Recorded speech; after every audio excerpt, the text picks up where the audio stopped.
Bike ল'ব লাগে আজিকালি প্ৰয়োজনীয়, বিশেষকৈ ল'ৰাখিনিৰ ক্ষেত্ৰত কৈছো। যদি তোমাৰ দেউতাই পইচা দিব পাৰে বাইক এখন লোৱা আপত্তি নাই, যদি তোমাৰ মায়ে পইচা দিব পাৰে বাইক এখন লোৱা আপত্তি নাই, কিন্তু বন্ধনৰ লোন আনি মা দেউতাক কষ্ট দি বাইকখন দি যদি বাইকখন চলাই ফুৰিছা সেইটো কয় শ্ব' অফ কৰা।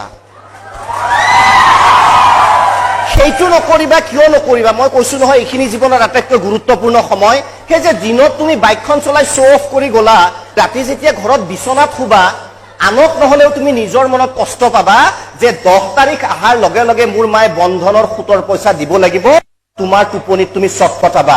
গতিকে তুমি বাহিৰত যিমানে জাকজমক নেদেখুৱা কিয়, তোমাৰ আত্মাই জানিব যে তুমি কামটো ভাল কৰা নাই। অৰ্থাৎ তোমাৰ ৰাতি পঢ়া সময়টো ক্ষতি হল নে নাই? যদি তুমি সেইটো নকৰা, চাইকেল চলাই নিৰ্মল হালৈ যোৱা, আৰামছে যোৱা, ৰাতি শুবৰ সময়ত মজা পাবা, বিন্দাছ শুই থাকা পঢ়ি শুনি। গতিকে মই তোমালোকক কৈছো যে শ্ব' অফ কৰিলে আমাৰ জীৱনৰ আধা সমস্যা কাৰ বাবে জন্ম হয়?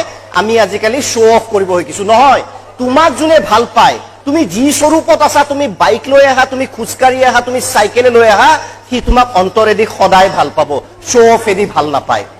এক শ্ৰেণীৰ ল'ৰা আছে, বাইকখন যেতিয়া চলাই হেলমেটটো ল'ব লাগে মূৰত, হেলমেটটো লয় হাতত।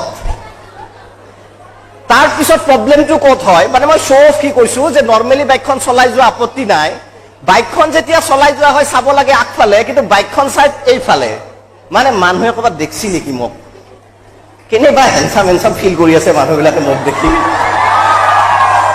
আৰু ক'ৰবাত যদি কলেজীয়া ছোৱালী দেখিছে, লগে লগে স্পীড কম, লাহে লাহে এইফালে চাই চাই গৈ আছে একদম বাইকখন ডিং ডিং ডিং একদম ধুনীয়াকে। বিশ্বাস কৰা, সেইসকলৰ বাবে কৈছো, যোনে ভাবা যে মোক ছোৱালীখিনি, আজি ছোৱালীখিনি ইয়াতে আছে, মনৰ কথা মই পাতি কৈ দিম, যোনে ভাবা যে মোৰ বাইকখন দেখি চব ছোৱালী ইমপ্ৰেছ হৈ গৈছে, বিশ্বাস কৰা ছোৱালীবিলাকে মনে মনে প্ৰায়খিনিয়ে ভাবে বেটা লেবেল দিবা আহিছা।